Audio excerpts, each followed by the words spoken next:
During the American Revolution of the late 18th century, not every resident of the 13 rebellious North American colonies wanted to separate from the British.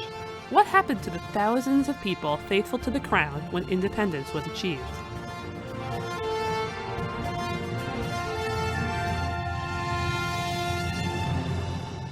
Hey everyone, Christine here, with an episode based on a topic that I've been interested in since I was a child. What happened to the colonists on the losing side of the American Revolution? But before we get to the Loyalists, I have a really fun announcement to make. If you haven't already seen it on our various social media accounts, let me be the first to tell you that we at Footnoting History have joined up with the lovely folks over at TeePublic to create a whole new shop. Gone is our rather boring, uninspired shop, and in its place is a new lovely one, and you can find it at footnotinghistory.com/shop, so through our website, or at teepublic.com, that's T-E-E public, /stores/footnotinghistory. On it, you'll find several different designs, including, of course, our logo, the classic quill, and you can have it put on everything from t-shirts and pillows to travel cups and stickers, and just put your individual spin with the colors that you choose. We will let you know through Facebook, Twitter, and all the other channels that we have whenever we have a new design or some sort of discount. If you get something, let us know. Send us a tweet or a picture or fly the bat signal, whatever works. It'll make us super excited to see you showing your Footnoting History fan pride. And now we go from the early 21st century back to a story from the late 18th. The American Revolution, at least when I was in school, was regularly taught from the perspective of those who wanted to have the 13 North American colonies split from Great Britain. While discussing things like the Boston Tea Party and the Founding Fathers, think John Adams and Thomas Jefferson, or shouting about taxes and tyranny and recounting the British surrender of 1781, the fates of the Loyalists regularly got overlooked. So here I am to remedy that and discuss certain aspects of them. Although the United States calls 1776 the birth of the nation because that is when the Declaration of Independence was signed, the first shots of war actually occurred in 1775, and it formally ended with the Treaty of Paris in 1783. So this was not some sort of overnight severing of ties. This was a struggle that went on for several years. During the conflict, there were two main groups of people from the colonies who sided with the British. The first and the larger group were white colonists. They are the most obvious group, the one usually referred to when historians estimate that 1 in 5, or 20%, of white residents in the colonies had pro-British leanings. Whether they were new to the colonies or had families living there for generations, they wanted to maintain their status as Britain's overseas subjects. Maybe they were loyal to George III, or maybe they had ties back to Britain in the form of family or business. Or maybe they were simply content with their lives the way they were and saw no need to change things. The reasons that they were loyalists were as varied as the intensity of their loyalism. While 19,000 went to actively fight for the British, at the other end of the spectrum, there were those who kept their feelings to themselves, not getting that involved. The fact that not everyone took strong actions declaring their sentiment makes it impossible to have a definitive tally of the exact number of Loyalists in the colonies. The other group we are covering today is the Black Loyalists. When the British realized that they were going to have to take on these independence-seeking colonists, they knew they were going to need help. So an offer was made. The royal governor of Virginia said that any, quote, indentured servants, Negroes, or others, end quote, who came and fought for the British would receive freedom in return. For a population that was predominantly enslaved, or in fear of being enslaved if they were free, this was more than a little tempting, and Black Americans came to the British side in droves. Can you blame them? Certainly not. Now, Before I continue, I want to pause to acknowledge a third group that associated with the British during this time. Several native tribes like the Mohawk acted as British allies, not loyal British subjects. That is a different dynamic than the one I am covering today. To go into the reasons why certain tribes chose to help the British and other tribes chose to help the Americans should be its own episode. So while I am not going in depth about that aspect of revolutionary relationships here, I want to make sure that I pointed out that they were involved as well and that they got to be acknowledged, because I don't really like to overlook whole groups of people and their contributions to something. So now we know who the main players are, and we have to address where they went and what happened to them, because that's obviously the whole point of this episode. As much as the American Revolution was a war between the 13 North American colonies, who, for anybody who's keeping track, started to call themselves the United States in September of 1776, and Great Britain, it was also a civil war. Families could be split down the middle, quite literally, with brothers or fathers and sons fighting opposite each other on the field. When the conflict on the battlefield ended, and the United States became an actual independent country, pretty much everyone on both sides of the conflict was dealing with some form of trauma.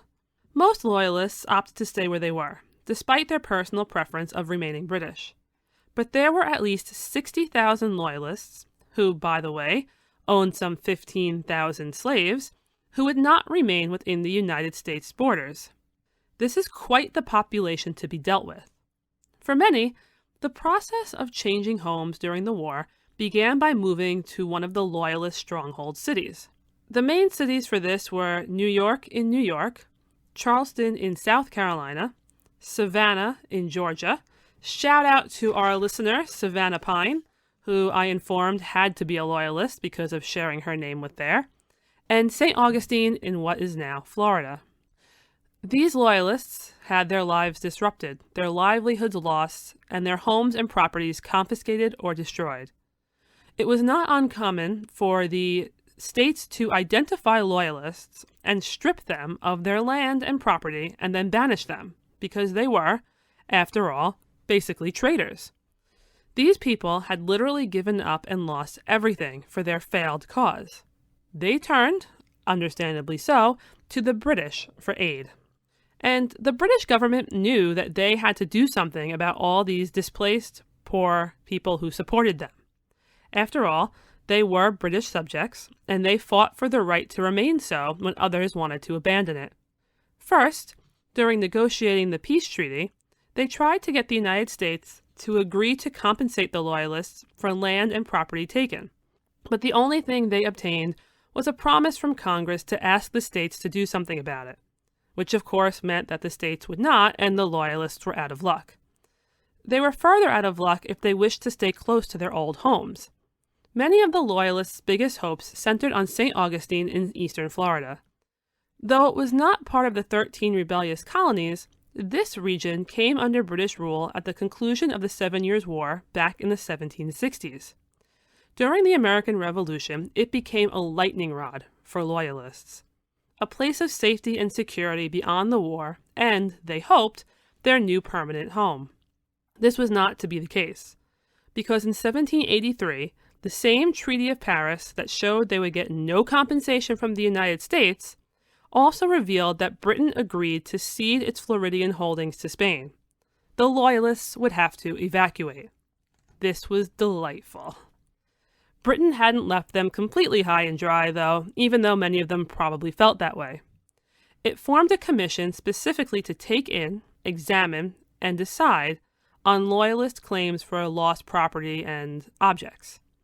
This commission was named, wait for it, the Loyalist Claims Commission. It took committee members over 6 years to sort through and investigate more than 3,000 Loyalist claims. Only about 1/3 of the total amount claimed by the Loyalist was reimbursed, with white Loyalists getting priority and blacks getting the least amount. More than half of black applications got denied completely, and even the least compensated whites got more than the best compensated black Loyalists.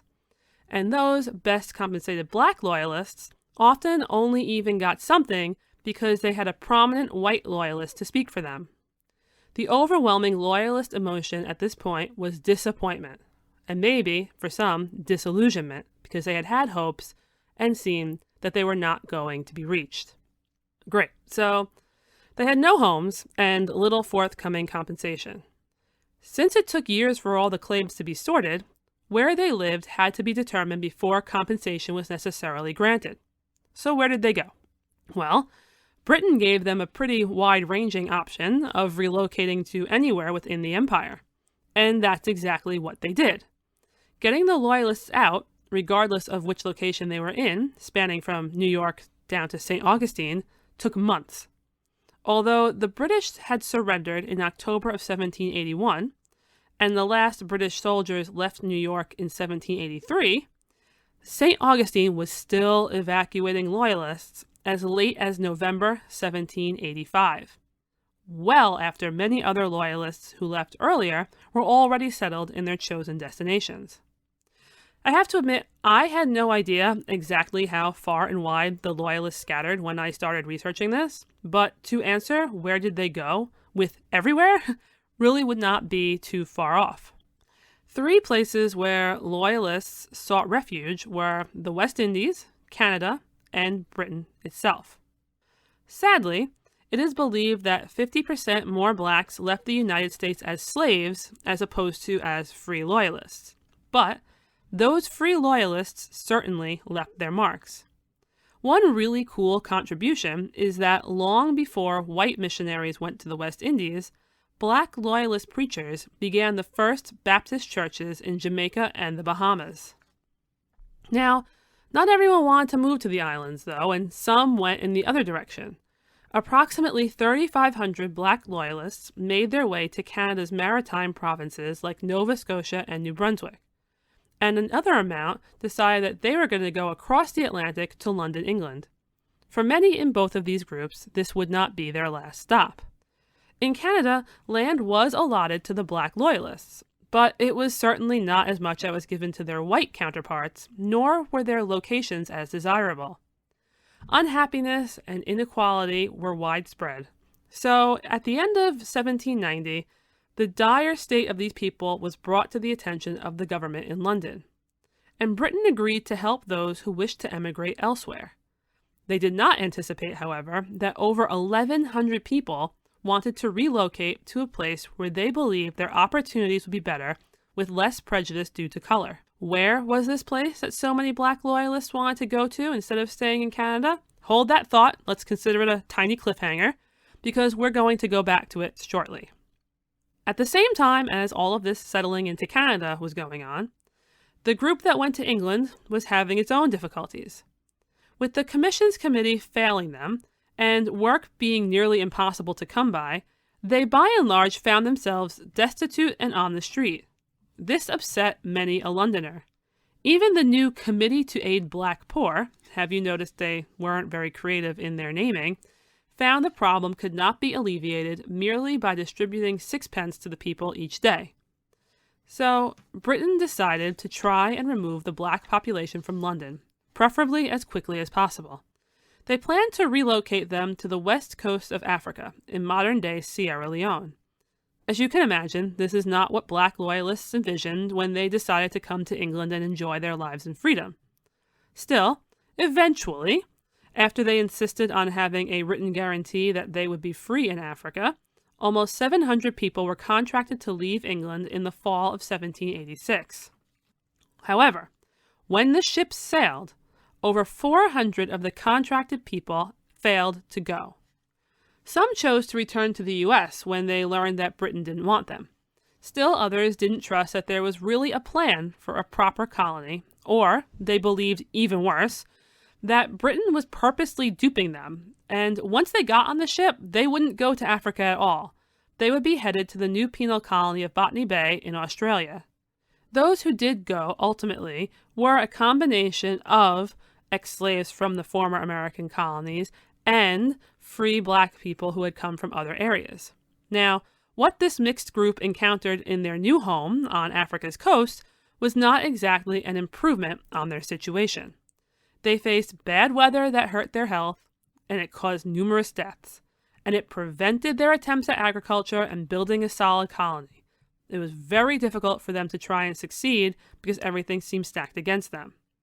When the weather problems passed, they had issues with local slavers, and eventually their settlement was burned to the ground during a conflict with a local tribe leader. It was a horrible situation. The number of settlers continually diminished until only a few years in, there were less than 100. But this was not the end, because in 1792, something life-changing happened. And if you've been paying attention, I bet you can guess what that was. Our contingent from Canada arrived. Yes, their exodus from Canada for greener pastures took them to the same colony that the London group was having difficulty keeping alive. They revitalized the settlement, which was really completely restarting it. Although this colony would too undergo immense trials, it eventually became the capital of Sierra Leone. So there, via a podcast about Loyalists during the American Revolution, we stumbled upon the origin story of an African capital. These are the sort of unexpected connections that really make me love history. As you've probably guessed already, Canada was a huge destination for white Loyalists too. In fact, over 30,000 white Loyalists emigrated there.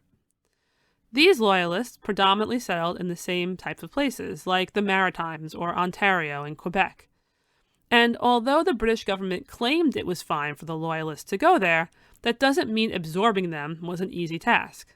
Officials scrambled to accommodate people, with Quebec, for example, setting up townships so quickly that they didn't even have names, just numbers to identify them. And where would all the land that was meant to be allotted to these Loyalists come from? Well, one solution employed was to take back land from absentee owners, split it up, and redistribute it. Then, rations had to be found. The officials were often noted as being stingy, making sure that everyone only got exactly what they needed in order to have it last longer, which, while it kept people alive, didn't really help them adjust. What formed in Canada, despite the initial growing pains, were strong Anglophone communities influential in the founding of Canada as a nation, and which served as a haven even years after the initial settlements, because they received Loyalists who had tried to live in other places but found their original choices unsustainable. One of the other choices that the people made, much like for the Black Loyalists, was actually going to Britain. This was selected by over 7,000 people, many of which had emigrated there before the Declaration of Independence was even signed. So aware were they of the changing tides in the colonies. But going to Britain was different than being a British colonist. They often found themselves outsiders, and they did not remain there. So, what's another place they could go? We've already had Britain, Canada, and Africa as destinations. Of course, the next one that we haven't really discussed in depth yet is the Caribbean. The Caribbean was a destination actively championed by the British government, with two of the most popular destinations there being the Bahamas and Jamaica, which we already mentioned in relation to the Black Loyalist preachers. Now we'll go into it a little bit more. The most interesting thing to me about the Bahamas settlement scheme is that the British government purchased the islands basically for the purpose of offering the Loyalists a place to go. A plan was drawn up for how much land a person would get based on the size of their family, color of their skin, and their sex. Loyalists filled not only Nassau, the modern capital of the Bahamas, but also the nearby Caicos Islands, setting up ill-fated cotton plantations. They were ill-fated because just as they were getting started, the world seemed to conspire against them, which you'll notice seems to be a trend in most of these colonial experiences, is that they try to set things up and the world seemed to not want them to. The cotton gin began to change the industry, and there was a renewal of war around the area. And of course, the infamous Caribbean hurricanes didn't help either. Although the islands seemed like a good idea when the Loyalists arrived in the mid-1780s, by 1803 some were already leaving, with even more going during the War of 1812, and most plantations there were abandoned by 1820, either due to the deaths of their owners or because they had made the decision to try their luck elsewhere, like by returning to the United States. The plantation period there was clearly, as you can tell, very short-lived. In Jamaica, the influx of about 5,000 refugees basically doubled its population.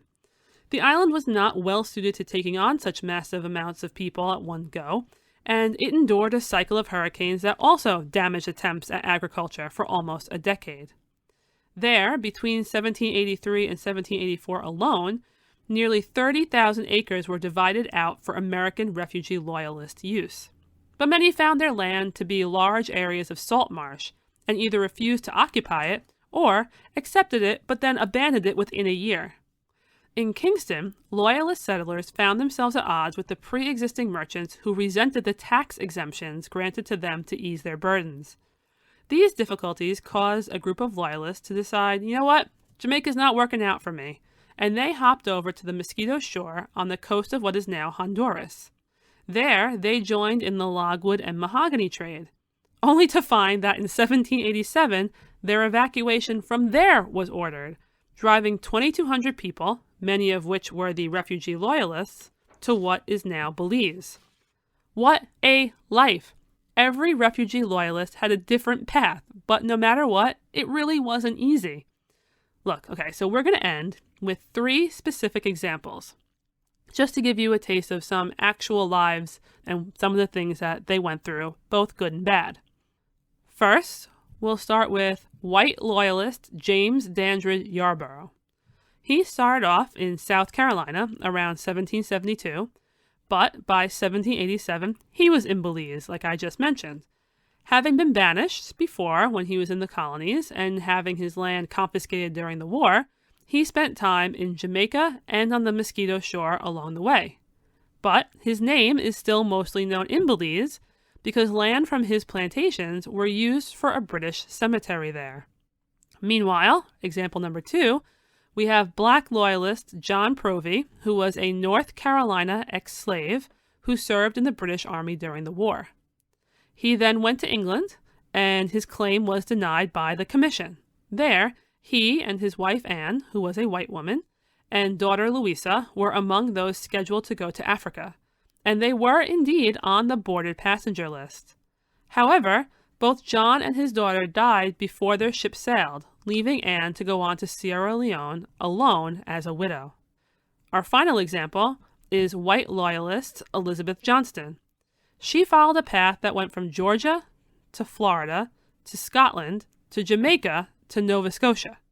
With that last jump, I mean, come on, this is a lot of jumping. This last one was taken to help her child's failing health.